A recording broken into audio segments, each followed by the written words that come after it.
Hi అండి. Good morning everyone. చాలా మంది స్టూడెంట్స్ ఆల్రెడీ నీట్ రిజల్ట్స్ వచ్చాయి కాబట్టి లాంగ్ టర్మ్ తీసుకుందామా, లేకపోతే బీక్యాట్ వెళ్దామా, లేదు అంటే అబ్రాడ్ వెళ్దామా అని అడుగుతున్నారండి. బీ కేటగిరీ అనేది ఎవరో అంటే ఎస్పెషల్ అడుగుతున్న అంటే స్టూడెంట్స్ వే ఆఫ్ మార్క్స్ని బట్టి అడిగే విధానం ఏంటంటే ఎవరైనా సార్ లాంగ్ టర్మ్ ప్లాన్ చేద్దాం అనుకున్న వాళ్ళు ఒక long term is more than enough అండి. ఎస్పెషల్లీ చాలామంది చెప్పేది ఏంటంటే ఒక లాంగ్ టర్మ్ అనేది మోర్ దెన్ ఎనఫ్. ఎందుకంటే 2-3 లాంగ్ టర్మ్ తీసుకుంటే మాత్రం రిజల్ట్స్ అనేవి చాలామంది నేను చూసానంటే చాలామంది కాల్ చేస్తున్నారు. 2-3 లాంగ్ టర్మ్ తీసుకున్నా లాస్ట్ ఇయర్ పేపర్ ఈజీగా వచ్చింది.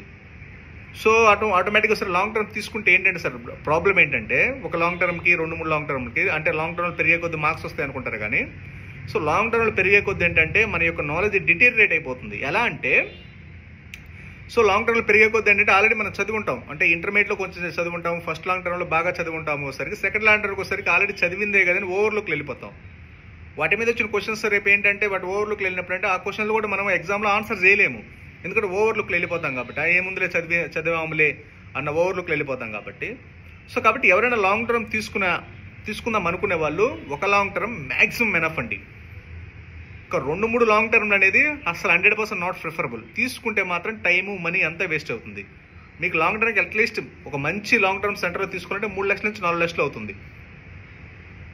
3-4 లక్షలు పెట్టే బదులు మీకు అబ్రాడ్లో వచ్చేసరికి ఒక 1 ఇయర్ ఎంబీబీఎస్ కూడా అయిపోతుంది. ఇయర్కి ఒక ఎంబీబీఎస్ అయిపోతుంది. 3 ఇయర్స్ తర్వాత ఎంబీబీఎస్ అనేది మీకు లాంగ్ డ్యూరేషన్ అండి. మనం ఇంజనీర్ లాగా 4 ఇయర్స్ అవ్వదు. ఎంబీబీఎస్ ఒక 6 ఇయర్స్, ఆ తర్వాత ఇంటర్న్షిప్, తర్వాత వచ్చేసరికి medical PG almost 10 to 12 years పడుతుంది మీరు సెటిల్ అవ్వడానికి. కాబట్టి మీరు లాంగ్ టర్మ్ తీసుకునే ముందు ఎవరు లాంగ్ టర్మ్ తీసుకోవాలి, ఎవరు లాంగ్ టర్మ్ తీసుకోకూడదని ఒకసారి ఆలోచించండి. పేపర్ అనేది ఎప్పుడు కూడా ఒకవేళ పేపర్ సింపుల్గా వస్తే లాస్ట్ ఇయర్ లాగా ఒక 720 out of 720 ఒక 50 మందికి వస్తే 600 దగ్గర ఓసీ కట్ ఆఫ్ వస్తుంది. లాస్ట్ ఇయర్ లాగా పేపర్ చాలా టఫ్గా వచ్చినా మీ ముందు జూనియర్స్ చాలా షార్ప్గా ఉంటారు వచ్చేవాళ్ళు, కాబట్టి వాళ్ళకు కూడా ఆల్మోస్ట్ ఈ సంవత్సరం కూడా ఆల్మోస్ట్ కట్ ఆఫ్ 500 వచ్చింది కదా, అంత టఫ్గా వచ్చిన పేపర్ కూడా. కాబట్టి మీరు లాంగ్ టర్మ్ తీసుకునే కొద్దీ ఆటోమేటిక్గా మనకు తెలియకుండానే నాలెడ్జ్ డిటీరియరేట్ అయిపోతుంది. తెలియకుండానే అది మీకు తెలిసి చేయరు. ఏముందో చదవాలన్నా మనం ఇప్పుడు చదివింది ఆల్రెడీ చదివాము, చదివిన తర్వాత మనం ఇంకా ఏం చదువుతాం దాని గురించి. నెక్స్ట్ డే మళ్ళీ నెక్స్ట్ డే సేమ్ రిపీట్, అదే ప్రాబ్లం రిపీట్ అవుతుంటుంది. థర్డ్ లాంగ్ టర్మ్ తీసుకున్నారనుకోండి ఆల్రెడీ చదువుకుంటాం, మళ్ళీ దాన్ని చదవలేము, ఇంట్రెస్ట్ రాదు, టైం వేస్ట్ అవుతుంది, ఎనర్జీ వేస్ట్ అవుతుంది, మనీ వేస్ట్ అవుతుంది, ఏజ్ వేస్ట్ అవుతుంది. లాంగ్ టర్మ్ తీసుకునేటప్పుడు 3 లాంగ్ టర్మ్లు 4 లాంగ్ టర్మ్లు తీసుకోకండి. ఇంతకు ముందర లేదండి, 2019 ముందర లేదు. ఇప్పుడు ఎవ్రీ ఇయర్ ఒకసారి ఒక సంవత్సరం పేపర్ కష్టంగా వేస్తారు, ఒక పేపర్ సింపుల్గా వేస్తారు. వచ్చే స్టూడెంట్స్ కూడా ఏంటంటే చాలా నాలెడ్జబుల్ ఫ్రెషర్స్ వస్తున్నారు కాబట్టి సీట్లు కూడా చాలా తక్కువగా ఉంటున్నాయి కాబట్టి కాంపిటీషన్ ఎక్కువ ఉంటుంది కాబట్టి లాంగ్ టర్మ్ అయితే ఎవరు ప్లాన్ చేయొద్దు. మీరు ఎఫర్ట్ చేయగలను అనుకుంటే ఎంబీబీఎస్ అబ్రాడ్ వెళ్ళిపోండి. ఎందుకంటే 1 long term is more than enough. అది అమ్మాయిలు అవ్వచ్చు, అబ్బాయిలు అవ్వచ్చు. 3-4 లాంగ్ టర్మ్ తీసుకుంటే మాత్రం time, money, energy, everything is waste. పిల్లల మైండ్ సెట్ అంతా పాడైపోతుంది. ఏదో 1% ఎక్కడో 100లో ఒకరు మాత్రమే ఆ 3-4 లాంగ్ టర్మ్ తీసుకుంటే బై లక్లో వస్తుంది. కాబట్టి లాంగ్ టర్మ్ అనేది అనవసరంగా టైము మనీ వేస్ట్ చేయొద్దు. ఒక long term is more than enough అండి. 2-3 లాంగ్ టర్మ్ అనేది అసలు వద్దు, ఎవరో కూడా తీసుకోవడానికి వద్దు, ఎందుకంటే టైము మనీ అంతా వేస్ట్ అయిపోతుంది. మీరు 2-3 లాంగ్ టర్మ్లో 5-6 లక్షలు 10 లక్షలు పెడతారు, ఆ 10 లక్షలు ఇంకొక 10-20 లక్షలు పెట్టుకుంటే మీకు best of the best medical college అబ్రాడ్లో ఉన్నాయి. రష్యాలో మీకు ఇండియాలో 600 స్కోర్ వస్తే ఎలాంటి మెడికల్ కాలేజెస్ ఉన్నాయో, ఇండియాలో మీకు 600 స్కోర్ వస్తే ఎలాంటి మెడికల్ కాలేజ్, జస్ట్ మీరు క్వాలిఫై అయినా అలాంటి మెడికల్ కాలేజ్ రైట్ నా అవైలబుల్ ఉన్నాయి. Old best medical university Gandhi Osmania, Andhra medical college, Guntur medical college, SVS, ఇలా టాప్ మోస్ట్ కాలేజీలు ఒక 30 లక్షలు 35 లక్షలు పెట్టుకుంటే ఇంక్లూడింగ్ ఫుడ్ అండ్ అకామిడేషన్ తోటి ఇయర్ వైజ్ ఇన్స్టాల్మెంట్స్ తోటి మీకు బ్రహ్మాండంగా ఉంటుంది. ఇంకొంతమంది అడుగుతున్నారండి బీ కేటగిరీ జాయిన్ అవ్వచ్చా. B category sir 100% B category join అవ్వద్దు, అది నేను చెప్పట్లేదు.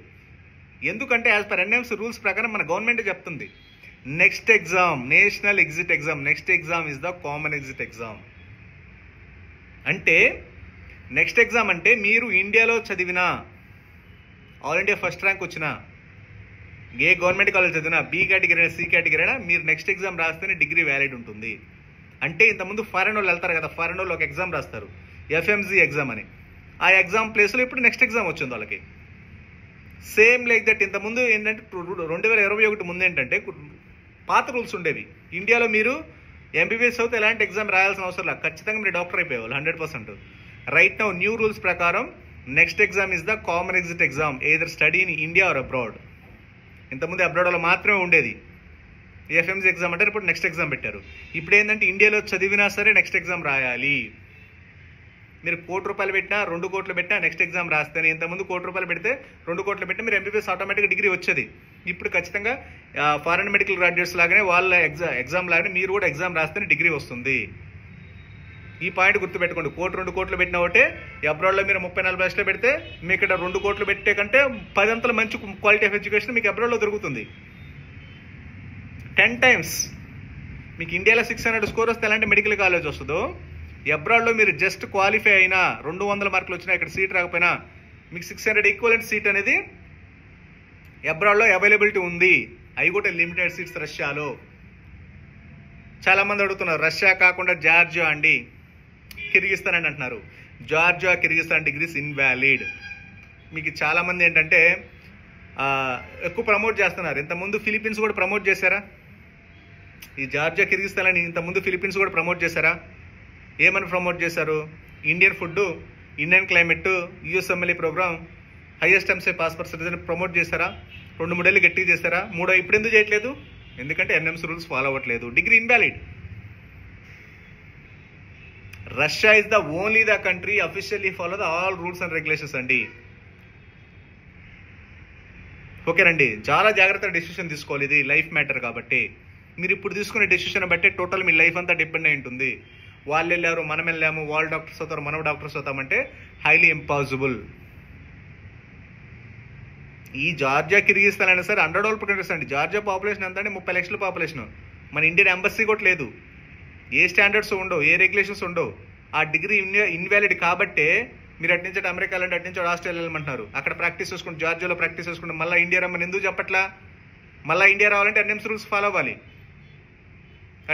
అందుకని అట్నుంచి అమెరికా వెళ్ళిపోండి, అట్నుంచి ఆస్ట్రేలియా వెళ్ళిపోండి అంటున్నారు. మనకేమో అది చాలా పాష్గా ఉంది. ఎందుకు పాష్గా ఉండదు? అక్కడ లాజిక్ ఏంటంటే ఇండియాలో డిగ్రీ ఇన్వాలిడ్ కాబట్టి అట్నుంచి అమెరికా వెళ్ళమంటున్నారు. కిర్గిస్తాన్, ఇది చాలా మంది పిల్లలు ఏంటంటే సార్, ఎస్పెషల్లీ కిర్గిస్తాన్ జార్జియా ఏంటంటే రూరల్ ఏరియాస్లో ఉంటారు కదండి. మన శ్రీకాకుళము, విజయనగరము, వైజాగ్, ఇటు వస్తే అనంతపురము, చిత్తూరు, కడప, ఇటు కర్నూలు, ప్రకాశము, ఇటు ఆదిలాబాదు, కరీంనగర్, ఖమ్మం, మహబూబ్ నగర్, వీళ్ళందరూ మోసం చేస్తారనమాట. అంటే వాళ్ళకి ఏమి తెలియదు కదా, నాలెడ్జ్ ఉండదు.